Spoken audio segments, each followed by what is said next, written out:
मैं DElEd 4 semester के सभी बच्चों का स्वागत करता हूं। आज मैं आप लोगों को चतुर्भुज के प्रकार, समलंब चतुर्भुज क्या होता है, समांतर चतुर्भुज क्या होता है, समचतुर्भुज क्या होता है, आयत क्या होता है और वर्ग क्या होता है, इसके बारे में बताएंगे और इसकी डिफिनीशन बताएंगे। सबसे पहले मैं आप लोगों को समलंब के बारे में बताएंगे। देखिए, समलंब क्या होता है, इसी को हम ट्रपेजियम कहते हैं। समलंब में क्या होता है कि समलंब हम उस चतुर्भुज को कहते हैं जिसकी आमने सामने की भुजाएं समांतर हो, मतलब पैरेलल हो। इस आकृति को, ऐसे चतुर्भुज को हम समलंब चतुर्भुज कहते हैं। इसका मतलब हुआ कि ऐसे चतुर्भुज को हम समलंब चतुर्भुज कहते हैं जिसकी आमने सामने की भुजा समलंब हो। आमने सामने की भुजा, कोई दो आमने सामने की भुजा समलंब हो, ऐसे चतुर्भुज को समलंब चतुर्भुज कहते हैं। जैसा कि एक चतुर्भुज बना हुआ है ए बी सी और डी, इसमें A B parallel to C D, मतलब ए बी है वो सी डी के समांतर है, तो इसे हम समांतर समलंब चतुर्भुज कहेंगे। अब देखिए, समलंब चतुर्भुज है। अब आप लोगों को पता है कि चतुर्भुज के चारों कोणों का मान कितना होता है। मैं इसके साथ में आप लोगों को एक एक करके सभी कोणों के बारे में बता देता हूँ। डायगोनल क्या होते हैं ये सब साथ में ही, और साथ में एरिया भी बता देंगे, पेरीमीटर भी बता देंगे, ये सब कुछ साथ में ही बता देंगे। अब देखिए, इसके एंगलों का मान कितना होता है। आप लोग पहले जानते हैं चतुर्भुज के चारों एंगलों का मान 180 डिग्री, चारों एंगलों का मान 360 डिग्री होता है। ठीक है, इसके साथ जब मैं लाइन ए और डी, ए से डी को लाइन मिलाएंगे और बी से सी को लाइन मिलाएंगे, ये लाइन आप लोगों के कहलाएंगे विकर्ण, जिसे इंग्लिश में कहते हैं डायगोनल। ये आपस में इंटरसेक्ट भी करेंगे, पॉइंट ओ पे आपस में इंटरसेक्ट करेंगे, और जिस पॉइंट पे इंटरसेक्ट करते हैं इसके करस्पॉन्डिंग दोनों आपस में समान होते हैं। जैसे मैंने मान लिया C O equal to O B होगा, A O equal to O D होगा, जहाँ इंटरसेक्ट करें। अब इस पे मैंने पॉइंट ए से बी और डी, पॉइंट ए से सी और सी डी जो लाइन है उस पर एक लंब डाला, जिसका पॉइंट मैंने मान लिया यल। उसी प्रकार मैंने पॉइंट बी से उसी साइड पे सी डी पे एक लंब डाला, जिस पॉइंट को मान लिया मैंने यम। अब देखिए, दोनों साइडें आपस में क्या है, समान है, पैरेलल है, तो इनमें जो लंबाई ए यल की वैल्यू होगी वही मेरी बी यम की होगी, तभी, क्योंकि समान होगी तभी पैरेलल साइड है, अदरवाइज पैरेलल नहीं है। इसी प्रकार आप लोगों ने इसकी एरिया निकालनी हो तो एरिया क्या हो जाएगी, 1/2 L1 प्लस L2, मतलब समांतर भुजाओं का सम, इंटू एच मतलब हाइट। जो एल जो हाइट होगी वही मेरी इसकी हाइट होगी, बीच की लंबाई। ठीक, हाइट हो, ये एरिया का फार्मूला हो गया। अब इसका पेरीमीटर निकालें, तो पेरीमीटर तो आप लोग जानते हैं, चारों भुजाओं का जो सम होता है वही मेरा क्या होता है, पेरीमीटर होता है। तो साइडें जो दी हैं तो चारों का भुजाओं का सम कर दें तो वही मेरा पेरीमीटर हो जाएगा। इसी के अंतर्गत अगली जो आकृति है वो है समांतर चतुर्भुज, जिसे इंग्लिश में कहते हैं पैरेललोग्राम।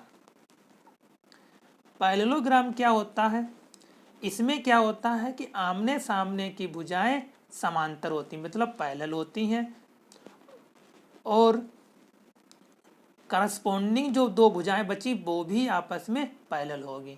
मतलब ट्रपेजियम में क्या होता है कि दो ही आमने सामने की भुजाएं पैरेलल होती हैं, जो उसके बाद दो बची भुजाएं हैं वो पैरेलल नहीं होती। लेकिन पैरेललोग्राम में जो दूसरी दो भुजाएं बची हैं वो भी आपस में क्या होंगी, समान होंगी, तभी पैरेललोग्राम है, अदरवाइज पैरेललोग्राम नहीं है।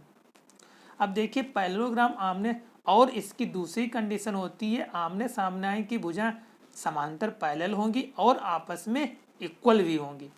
तो इसका मतलब हो गया उस चतुर्भुज को हम ऐसे चतुर्भुज को हम पैरेललोग्राम कहते हैं जिसकी आमने सामने की भुजाएं पैरेलल हो और इक्वल हो। ऐसे चतुर्भुज को हम समांतर चतुर्भुज कहते हैं।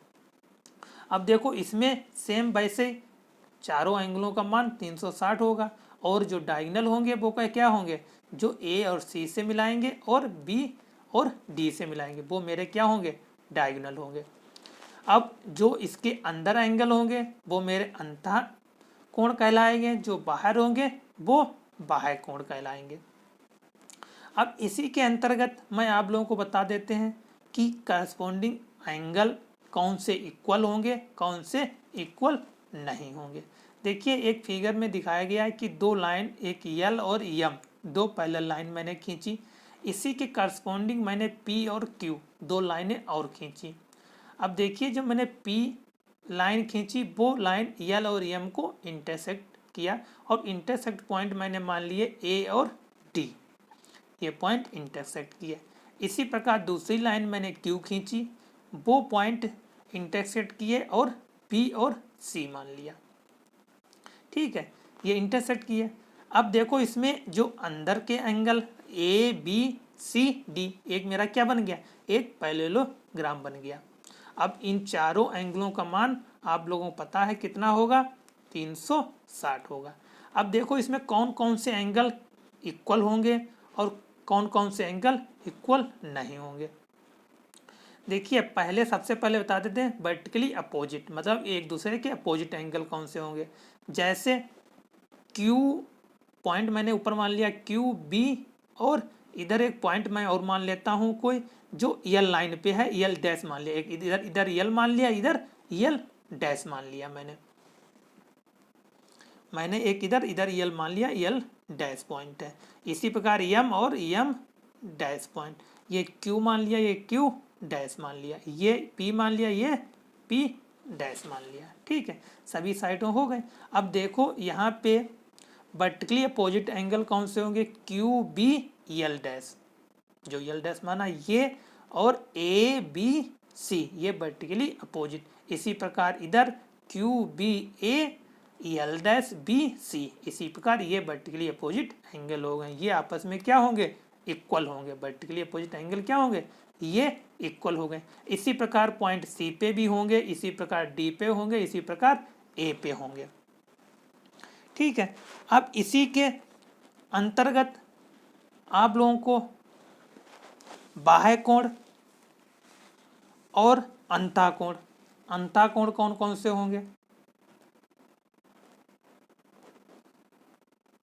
देखिए अंतःकोण जो एंगल आप लोगों का अंतःकोण कौन सा होगा, क्यू बी यल डैश और बी सी एम डैश, ये आपस में हो गए अंतःकोण। और बाह्य कोण कौन सा होगा, ये आपस में क्या हो गए, अंतःकोण क्यू बी यल डैश और बी सी एम डैश, ये अंतःकोण। और बाह्य कोण कौन सा होगा, क्यू बी ए और एम डैश सी क्यू, ये हो जाएंगे आपके बाह्य कोण, ये हो जाएंगे आपके बाह्य कोण। अब देखो इसमें एंगल जो हैं ये अंतःकोण हुआ, ये बाह्य कोण हुआ।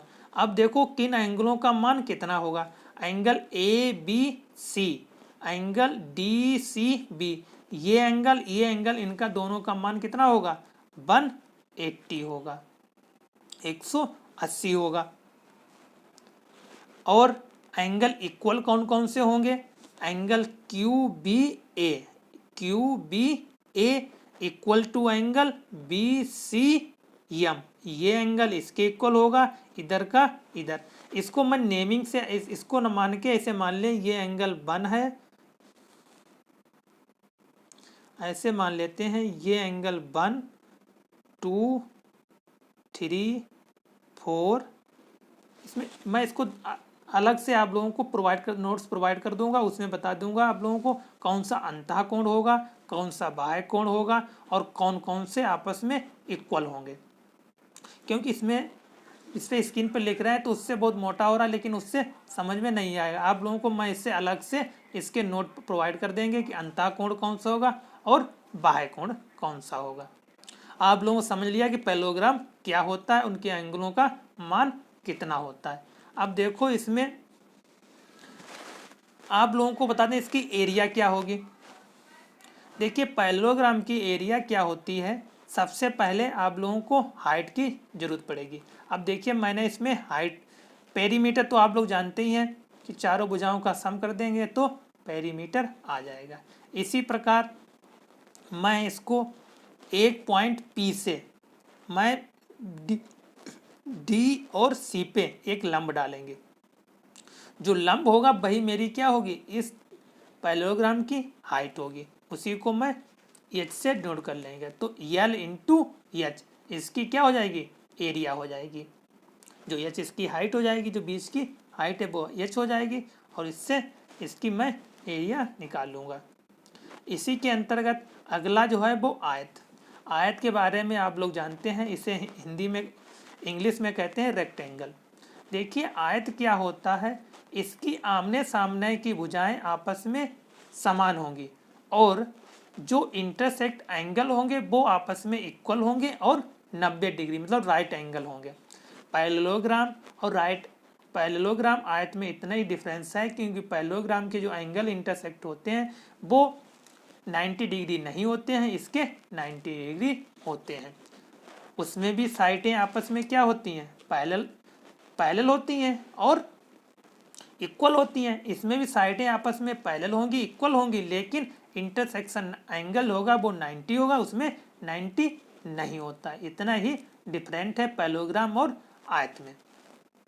आयत की डिफिनेशन हो गई, ऐसे चतुर्भुज को हम आयत कहते हैं जिसकी आमने सामने की भुजाएं इक्वल हो और आपस में इंटरसेक्स एंगल 90 हो और आपस में चारों एंगल बराबर होते हैं, इसे हम आयत कहते हैं।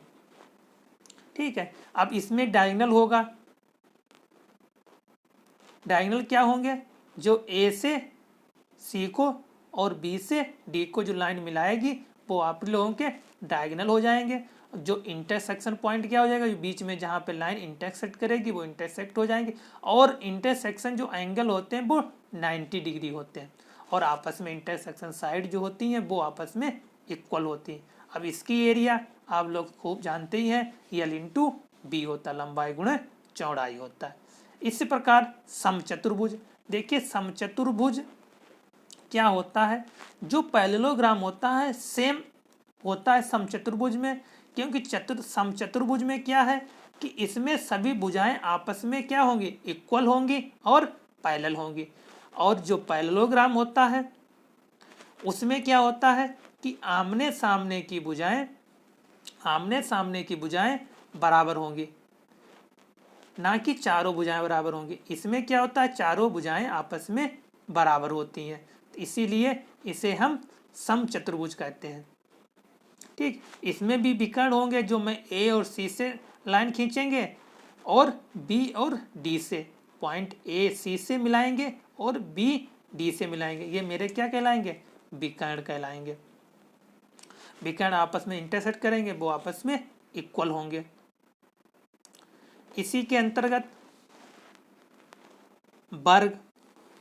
देखिए वर्ग क्या होता है, आप लोग जानते हैं कि वर्ग जो है उसमें क्या होता है, सभी भुजाएं क्या होंगी, आपस में समान होंगी, सभी भुजाएं आपस में समान होंगी और इंटरसेक्शन एंगल या सभी एंगल 90 डिग्री होंगे, तो उसे हम वर्ग कहते हैं, वर्ग कहेंगे।